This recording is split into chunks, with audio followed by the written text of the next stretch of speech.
आए, प्रत्याशी आ गया, क्या मुद्दे किन मुद्दों को लेकर जनता के बीच आ गए? क्योंकि ये मैनपुरी और उपचुनाव देश और देश की दशा और दिशा तय करेगा। जहाँ तक चुनाव का सवाल है, ये तो प्रकृति का प्रकोप है कि मैनपुरी के लोगों को हम समाजवादी को चुनाव का सामना करना पड़ रहा है आदरणीय नेताजी के देवस्थान के कारण।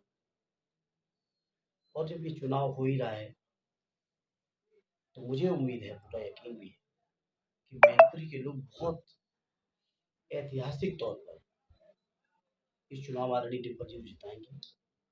और इसलिए भी जिताएंगे कि मैनपुरी के एक परिवार के लोगों के साथ, और अगर मैं नेताजी की बात करूं तो मैं कह सकता हूं 3-3 पीढ़ियों के साथ जज्बाती रिश्ते रहे। उन रिश्तों की बुनियाद पर, उन संबंधों की बुनियाद पर, उन जज्बातों की बुनियाद पर मैं कह सकता हूँ कि मैनपुरी के लोग निश्चित तौर पर आदरणीय नेताजी को श्रद्धांजलि देते हैं, डिम्पल जी को बहुत बड़े वोटों से चुनाव यहाँ से जिताएंगे। डिम्पल जी के नाम की घोषणा से पहले सांसद तेज प्रताप जी का नाम चल रहा है। लोग लगभग जो भी कार्यकर्ता थे उन्होंने सहमति जताई थी, तेज प्रताप जी की मोहर लग गई। अचानक ऐसा क्या हुआ, निर्णय बदलना पड़ा? इसके बारे में कोई बात नहीं, जैसे परिवार की बात है, तेज प्रताप भी रहे, मुझे भी नेताजी ने मौका दिया, तेज प्रताप जी को भी दिया, आज राष्ट्रीय अध्यक्ष ने माननीय डिम्पल जी को उतारा। लेकिन मैनपुरी के लोगों ने हमेशा आशीर्वाद दिया है, आज से नहीं, 1989 से मुझे पता है। और यदि 1984 के जो एक बेईमानी का जीता हुआ चुनाव था इंदिरा जी की लहर में, उसको अपवाद छोड़ दें तो 1977 से आज तक जितने भी लोकसभा के चुनाव हुए अथवा उपचुनाव हुए, सभी चुनावों में नेताजी के पार्टी, चाहे वो समाजवादी जनता पार्टी रही हो, लोक दल रही हो, जनता दल रही हो, समाजवादी जनता पार्टी रही हो, या 1996 से लगातार समाजवादी पार्टी, जिस पार्टी में भी नेताजी रहे, नेताजी के साथ मैनपुरी और मैनपुरी के साथ नेताजी चले। इसलिए मैं उम्मीद करता हूँ कि आदरणीय डिम्पल जी को ऐतिहासिक वोटों से चुनाव यहाँ से मैनपुरी की जनता जिताएगी। कार्यकर्ताओं से लगातार सांसद तेज प्रताप संपर्क में है। बिल्कुल, तेज प्रताप आज भी बहुत सक्रिय है और इस चुनाव में उनकी बहुत महत्वपूर्ण भूमिका रहने वाली है। और इन बातों की तरफ आप लोग न ले जाएं, ये पार्टी का आंतरिक फैसला है। तेज प्रताप ने इसी जगह पे जहाँ मैं बैठा हूँ, कल या परसों उनका इंटरव्यू भी मैंने सुना, इसलिए आप इन बातों में न उलझिए। ये चुनाव समाजवादी पार्टी का एक एक व्यक्ति, एक एक वर्कर, एक एक वोटर, और इससे भी हटके मैं कहूँ मैनपुरी के आम जनमानस के दिल में नेताजी के प्रति जो भाव है, उस भाव का चुनाव। मैंने कहा अपनी बात के शुरू में, ये हम लोगों की प्रकृति का प्रकोप है कि इस चुनाव का सामना करना है। और इस चुनाव में लोग नेताजी को अपनी श्रद्धा सुमन भी अर्पित करेंगे और नेताजी के जो रास्ते दिखाए हुए रास्ते उसको आगे बढ़ाएंगे।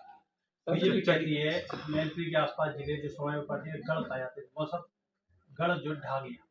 हालांकि मैनपुरी में उपचुनाव भी पहले भी हुए और हमें समाजवादी पार्टी को चुनाव जिताया। इस बार बड़ी चुनौती है।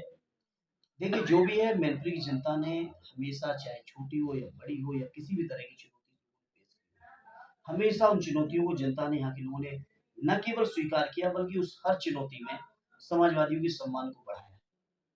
और ये चुनाव तो नेताजी को श्रद्धांजलि देने का चुनाव। मैनपुरी के लोग, मुझे यकीन है, मुझे भरोसा है, कोई दल के लोग हों, कोई जाति के लोग हों, कोई किसी सोच के लोग हों, लेकिन नेताजी के प्रति जो भाव था, उस भाव का एक तरह से प्रदर्शन कह सकते हैं, या एक तरह से उसका प्रत्यक्ष तौर पर लोग अपना भाव व्यक्त करेंगे वोट डाल के। मुझे ऐसा यकीन है। सांसद जी एसपी सिंह बघेल के नाम की चर्चा आ रही है कि उपचुनाव में उतारेंगे। मामला कोई ना कोई तो आएगा, उसकी कोई बात नहीं है, कोई ना कोई तो आएगा जिसको लाना चाहिए। मैनपुरी का चुनाव होगा, जनता है, परिवार एक सांसद जी और नेताजी श्रद्धांजलि देने का काम करेंगे। बिल्कुल, हमें यकीन है कि मैनपुरी के लोगों ने हमेशा नेताजी का सम्मान पाया, और आज जब नेताजी के बाद ये पहला चुनाव हो रहा है और विशेष परिस्थितियों में इस चुनाव का सामना करना पड़ा है मैनपुरी के लोगों को, हम समाजवादियों को, और हमारे आपके जैसे करोड़ों पूरे देश के लोग जो आहत है नेताजी की इस घटना से, परेशान है, बहुत भाव विभोर है, ऐसे लोगों के लिए चुनाव बहुत महत्वपूर्ण चुनाव में जहां माननीय राष्ट्रीय अध्यक्ष ने समाजवादी पार्टी के शीर्ष नेतृत्व में आदरणीय डिम्पल जी को उम्मीदवार के तौर पर यहाँ बनाया है, उनको मैनपुरी के लोग अपना पूरा आशीर्वाद देके नेताजी को श्रद्धांजलि देंगे।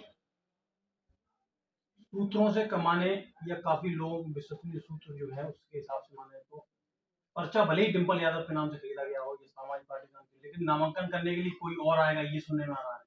अब इन बहुत कल्पना महत्वपूर्ण इस बात है। कल्पनाओं की तो मेरे पास कोई जवाब नहीं। समाजवादी पार्टी बहुत जिम्मेदार पार्टी है प्रत्याशी की घोषणा के बाद परिवार आज एक है। पूरी तरह से। शिवपाल यादव को कहाँ देखते हैं? सभी लोग साथ हैं, सबका आशीर्वाद, लगातार बयान बड़ों का आशीर्वाद, छोटों का सहयोग पूरी तरह से आदरणीय डिम्पल जी के साथ है। इसमें किसी को कोई मैं नहीं समझता शंका होने की जरूरत, और जिसको शंका होगी उस समय आने की सब चीजें सामने होंगी। भाजपा का कहना ये है कि पार्टी यहाँ पे निर्णय नहीं लेती, परिवार निर्णय लेता है। भाजपा के कहने से समाजवादी पार्टी नहीं चलती है। समाजवादी पार्टी नेताजी की दिखाए हुए रास्ते पर, नेताजी के बताए हुए मूल्यों पर, नेताजी की दिए हुए संस्कारों पर समाजवादी पार्टी और समाजवादी जो विचारधारा नेताजी लोहिया जी से लेके जयप्रकाश नारायण जी, आचार्य नरेंद्र देव जी से लेके उस विचारधारा रही है। उस विचारधारा में हम नहीं, हमारे ऐसे करोड़ों लोगों को नेताजी ने पिरो दिया है, जो सोच से बाहर के भी जा नहीं सकते। ऐसे तमाम लोगों की धाराओं पर, विचारधाराओं पर चलने वाली पार्टी, इसके बारे में हमें बीजेपी से गाइडेंस लेने की आवश्यकता है। नहीं,